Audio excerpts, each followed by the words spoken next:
After the disappearance of 23-year-old Hannah Potts, an investigation involving the FBI began. The case received a lot of media attention, and the unraveling of the mysterious disappearance shocked many people. Hannah's family had no idea who would eventually be charged. Hannah lived with her large family in Gibson County, located in the southwestern American state of Indiana. Many people who lived there farmed, and the Potts family was no exception. They had their own small farm, and Hannah's parents thought it was a good and safe place to work, live, and raise their children. It was indeed a safe place, but as you know, sometimes things change. The summer of 2020 was a turning point for the Potts family, after which their lives changed forever. On the night of July 23rd, 24, Hannah couldn't sleep. She told her mother she was going to walk around the farm, look at the animals, and maybe take some pictures, then took her phone and camera, left the house and headed for the barn. In the morning, the family discovered that Hannah was not at home, and a post appeared on her Facebook page that shocked everyone. She posted a video which, judging from the image, was recorded in the dark, as the picture is a black screen throughout the video.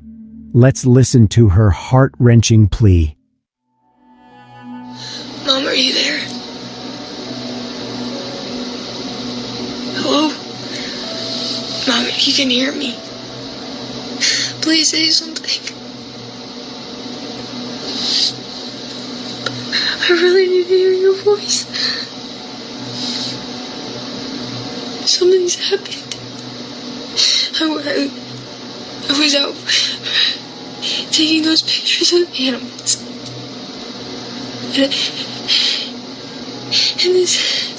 And this guy came out of nowhere. It was the same guy I saw yesterday morning in the maroon car. He grabbed me and he pushed me into the trunk. Oh God, where is he gonna take me? Mom, please. Okay, think, Hannah, think. He's black. He's about Jerry's height. The Jerry I work with, and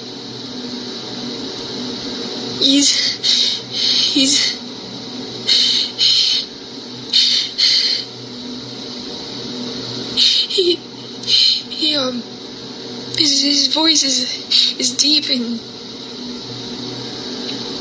the way he called me baby girl just shivered down my spine. I don't like it. Please, Mom, if you're there, can you please just say something to me? I'm in a room.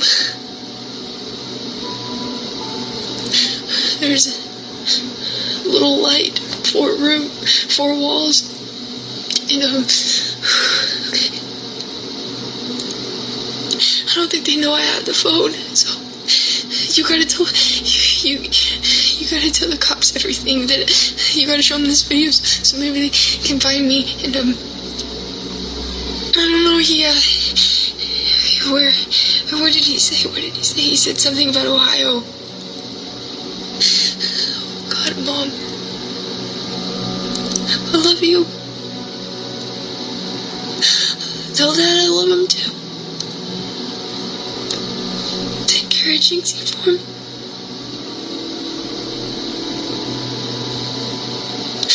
Please. If I don't make it back, I love you. I love you so much.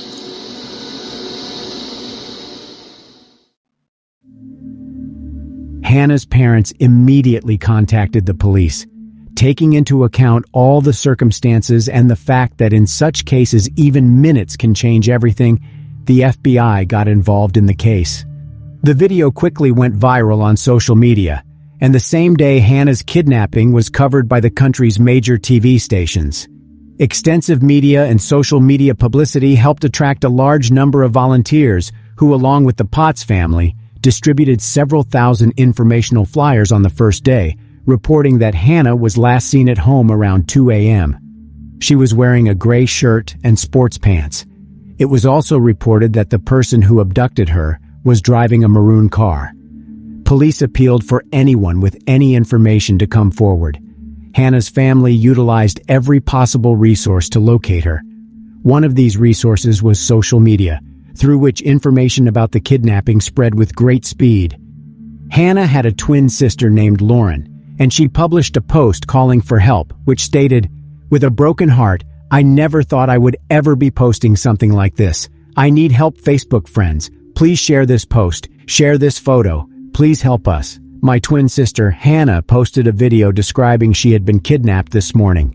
If you have seen her or heard from her, please contact Princeton, Indiana Police Department or my family. I miss you, Hannah. Please come home.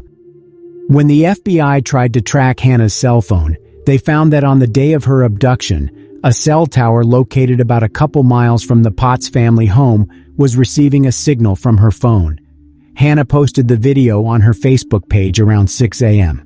By then, she was already being held hostage, and her phone signal was still being picked up by a cell tower located close to the house. This meant that Hannah was being held in a room not far from her family's home.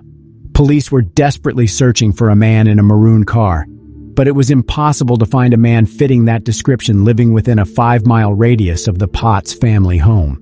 While researching Hannah's life and trying to find out if anyone she knew could have been involved in her disappearance, detectives discovered that prior to her disappearance, she had been in close contact with a 34-year-old woman named Maria Hopper, who lived just a mile from their home.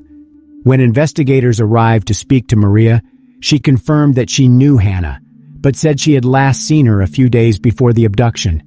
It seemed like another dead end, but when a report from a cell phone carrier came into police possession, and when access was gained to Hannah's social media page where she posted her heartbreaking plea, it became clear that Maria Hopper had lied when she said she had seen Hannah a few days before the abduction. Hannah disappeared in the early morning hours of July 24th. 2 days later, on the morning of July 26th, several police officers went to Maria Hopper's home. She again told the police officers that she knew nothing about Hannah's whereabouts. Also at Maria's home was her boyfriend, 45-year-old Joshua Thomas, who told police officers that he did not know Hannah at all. Officers asked Maria for permission to look around the house.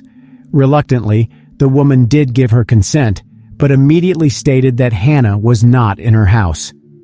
The police saw nothing suspicious inside, except for the stairs in the kitchen leading to the basement. Maria said that there was nothing but unnecessary things in the basement, but the law officials decided to inspect the basement with their own eyes. Among the dusty items in the basement, the police noticed a sheet of plywood that was different from everything else. There was no dust on it, and it gave the impression that this sheet of plywood had not been in the basement as long as all the other items. The plywood seemed to be blocking the passage to another part of the basement, and as one of the officers began to move it away, Maria Hopper made an important announcement. But before we move on, we need to turn our attention once again to the recording made by Hannah. When the video was shared on social media, observant people immediately noticed the weirdness and illogical actions on Hannah's part. She recorded a 6-minute video. Many wondered why she was wasting precious time recording the video instead of calling 911.